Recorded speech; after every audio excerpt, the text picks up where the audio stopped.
So in this video we're going to be looking at how to evaluate another definite integral using the techniques of contour integration. And the integral in question is the integral of x squared over x to the 4 plus 1 integrated over the range from minus infinity to infinity. So the first thing we've got to do is we've got to set up a contour. So let's set up a contour. So this is the complex plane, and my contour is going to be a semicircular contour in exactly the same vein as we did our last example. So this semicircular contour is going to be traversed in the anti-clockwise sense, so it's positively oriented. It's going to have a diameter of 2r, so its radius is r. And I'm going to call the arc of this semicircular contour gamma sub r, and I'll call the whole thing c. So this is a semicircular contour of radius r centered at the origin. So by construction, what I get from this, well, the first thing I actually do is I'll set f of z to be z squared over z to the 4 plus 1. And the reason I do that is so I don't have to keep writing this integrand over and over. So that saves me some time. So from my picture, I have that the contour integral over c of f of z dz, well, that's equal to the integral from minus r to r, that was along the diameter, like so, of my function f of z dz, plus the integral over gamma sub r, so now I'm integrating over the arc of my function f of z dz. So the integral that we're interested in is this middle one, the integral from minus r to r of f of z, because when we let r go to infinity, we're actually going to get back our original integral, and hopefully we'll see what the answer is after we evaluate these two remaining integrals. So the first thing that I like to do is to deal with this integral first. So let's deal with this one. So to do that, we've got to look at the poles of this function. So what are the poles of my function? So we've got to look at the poles of f of x, or rather f of z, equals z squared over z to the 4 plus 1. Well, the poles happen where the denominator vanishes, and denominator vanishes if and only if z to the 4 plus 1 equals 0. So we've got z to the 4 plus 1 equals 0. Well, if we subtract 1 from both sides, this is true if and only if z to the 4 equals minus 1. And you can then solve this equation using De Morgan's theorem. I'm not going to show you how to do this here.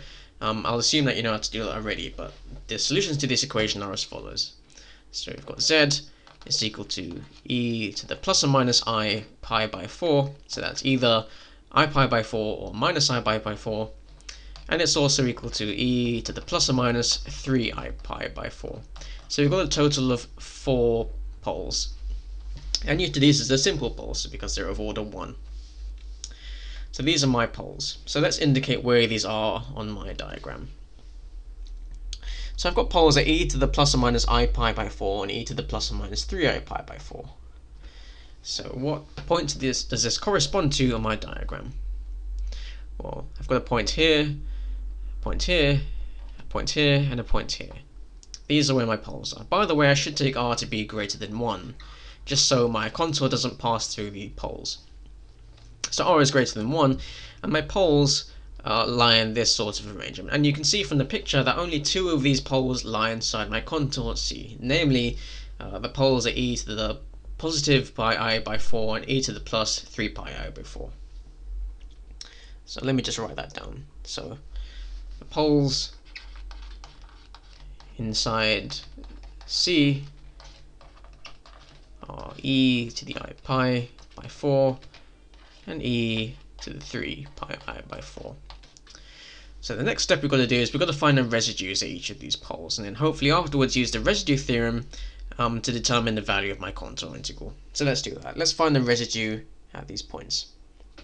At these poles, rather. So the first things first, let's find the residue of my function f of z at the point z equals e to the I pi by 4. Well, by definition, that's equal to the limit as z approaches e to the I pi by 4 of z minus e to the I pi by 4 times my function. And my function was z squared over z to the 4 plus 1. So that's z squared over z to the 4 plus 1. That's equal to the limit as z approaches e to the I pi by 4 I'm going to expand this bracket. So that's z cubed minus z squared e to the I pi by 4 divided by z to the 4 plus 1. Now if you wanted to instead, you could simply factorize the denominator into z minus e to the I pi by 4 times z minus e to the 3 I pi by 4 and so on, and you could cancel a factor of z minus e to the I pi by 4. And you could do that, but I'm not going to do that in this example, and you'll see why. It actually makes it a little bit more complicated if you do it that way. So what I'll do instead is I'm going to use L'Hopital's rule, because when I substitute in z equals e to the I pi by 4 into my limit, I get 0 over 0, which is an indeterminate form, which means I can use L'Hopital's rule. So let's use L'Hopital's rule. So after I use L'Hopital's rule, and I take the limit as z goes to e to the I pi by 4 rather, well, if I differentiate the top, I'll get 3z squared minus 2z e to the I pi by 4 all over, well, the derivative of z to the 4 plus 1 is just 4z cubed. Now I've just got to substitute. So when I substitute, what do I get? Well, e to the I pi by 4 squared is e to the 2 I pi by 4, and 2 I pi by 4 is just I pi by 2. So we've got 3 e to the I pi by 2. Then we've got minus 2 z times e to the I pi by 4, or e to the I pi by 4 times e to the I pi by 4.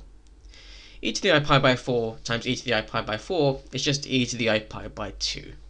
So this is e to the I pi by 2. Then we've got to divide that by 4 times z cubed, or e to the I pi by 4 cubed. This number cubed is just e to the 3 I pi by 4 by properties of indices. So this is e to the 3 I pi by 4.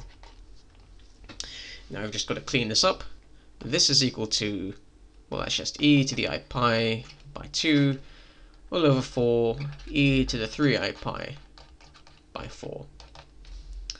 So this is e to the 2 I pi by 4 divided by 4 times e to the 3 I pi by 4, which is just a quarter e to the minus I pi by 4. So that is my first residue. That's the residue at the pole z equals e to the I pi by 4.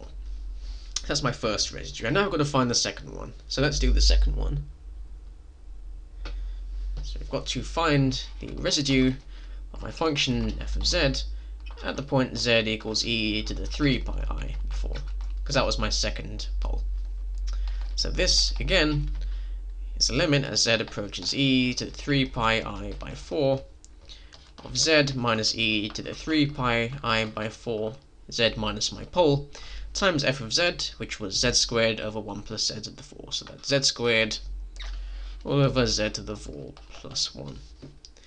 Again, using L'Hopital's rule, this is just the limit as z approaches e to the 3 pi I by 4.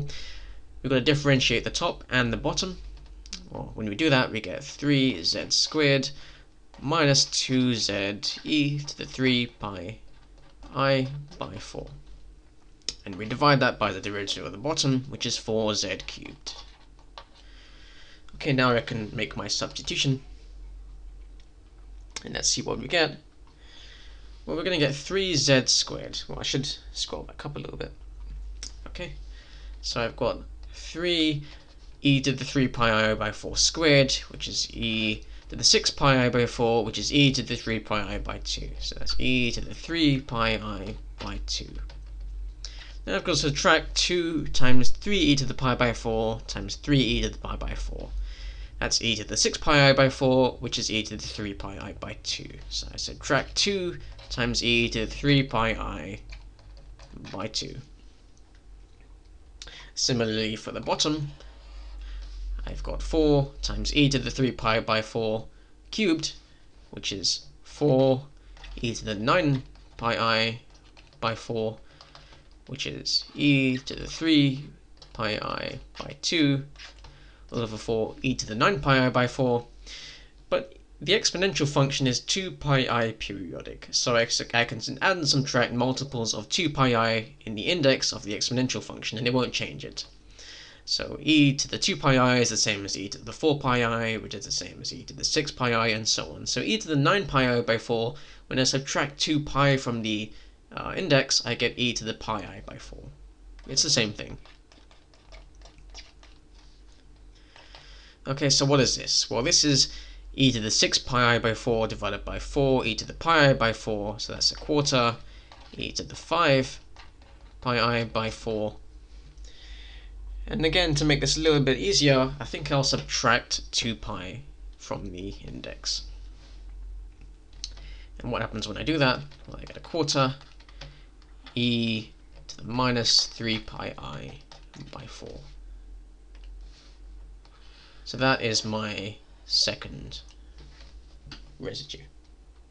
So I've got the first residue, which was a quarter e to the minus I pi by 4, and my second residue, which is a quarter e to the minus 3 pi by 4. So now I can use the residue theorem, because the residue theorem says that my contour integral is equal to the sum of my residues times by 2 pi I. So this is what happens. So we've got the integral over c of my function f of z dz, that's equal to 2 pi I times the sum of my residues. So that's, well, if I take out a factor of a quarter, that makes it a little bit easier. So my first residue was e to the minus I pi by 4. So e to the minus I pi by 4. And this is my second residue. Remember, I've taken out a factor of a quarter. So that's e minus 3 pi I over 4. We should probably simplify this because it's much easier to deal with if it's not in this sort of form. So 2 pi I over 4 is just pi I over 2. E to the minus I pi by 4 is cos pi by 4 plus I sine, or rather minus I sine by 4. Minus I sine of pi by 4. We're going to add the cosine of 3 pi by 4 minus I sine of 3 pi by 4. Okay, so what have we got? We've got the cos of pi by 4 plus the cos of 3 pi by 4. Well, the cos of 3 pi by 4 is the same thing as the negative of cos of pi by 4, I think. So that's pi I over 2. We've got cos pi over 4, which is 1 over root 2, minus I sine pi over 4, which is I over root 2. And we've got cos 3 pi over 4, which is minus 1 over root 2. So these things actually cancel. And we've then got to subtract I times sine 3 pi over 4. Well, I know that from the shape of the graph that sine pi over 4 is the same as sine of 3 pi over 4. So this is just minus I over root 2. So if we do some simplifying, this is pi I over 2 times 1 over root 2. 1 over root 2 minus 1 over root 2 is 0. So these terms actually cancel. We've got minus I over root 2 minus I over root 2, which is minus 2i over root 2. When we simplify this, well, what happens? Well, the 2's cancel. And we've got I squared, which is minus 1 times minus 1 again. So that's just pi over root 2. So that's what my contour integral is. So now let's look at the estimation lemma. So I've got to deal with the following integral. So I've got to deal with, where is it gone? So I've now got to deal with this integral. The estimation lemma says that the absolute value of my integral over gamma sub r of f of z dz is less than or equal to the length of gamma sub r times the maximum of the absolute value of my function where z varies along the arc gamma sub r. So again, what's the length of my arc? Well, my semicircle is half of a circle which is of radius r, and the circumference of a circle of radius r is 2 pi r. So the arc length of this part of the curve is just pi r, because that's half of the circumference of a regular circle. So this thing is equal to pi r. So I've now got to deal with the maximum value of the absolute value of my function. And my function was z squared over 1 plus z to the 4. Well, I know that on gamma sub r, I have that the absolute value of z is equal to r, just as I showed in my last video. So now I'm going to use the reverse triangle inequality to deal with the denominator. So we're going to note that the absolute value of z to the 4 plus 1 is greater than or equal to the absolute value of z to the 4 minus 1. And because the absolute value of z is equal to r along the curve, because that's where I'm looking for my maximum, that's just equal to r to the 4 minus 1. So putting it all together, this is what we get. We get the following. We've got that the absolute value of my integral of gamma sub r of my function f of z dz, that's less than or equal to pi r times the maximum of the absolute value of my function. And that turned out to be r squared all over r to the 4 minus 1. At least it's less than or equal to that. That's pi r cubed over r to the 4 minus 1. And when I take the limit as r goes to infinity, as I always want to do with these sorts of problems, then I end up with 0, because the degree of the denominator, which is 4, is higher than the degree of the numerator, which is 3. So as r goes to infinity, this thing is 0. So what we've actually found is that the contribution of the arc, as is what normally happens, so the contribution of this integral is just 0 when we take the limit as r goes to infinity. So now if we put everything together, what happens? Well, so in summation, what do we have? Well, we have that the contour integral of of f of z over taken over c dz is equal to the integral from minus r to r, that's minus r to r, not negative r, of f of z dz plus the integral of the gamma sub r of f of z dz. So in taking the limit as r goes to infinity, what did we find? Well, as r goes to infinity, we know that this integral just goes to the integral from minus infinity to infinity of f of x dx, and it's f of x and not f of z because our function only varies along the real axis, so we're only dealing with x's. What happens to this term? Well, we know that this just vanishes, as we've just shown by the estimation lemma. And lastly, by the residue theorem, we found that this integral was equal to something. What was it? It was equal to pi over root 2. Yeah, finally got it. Pi over root 2.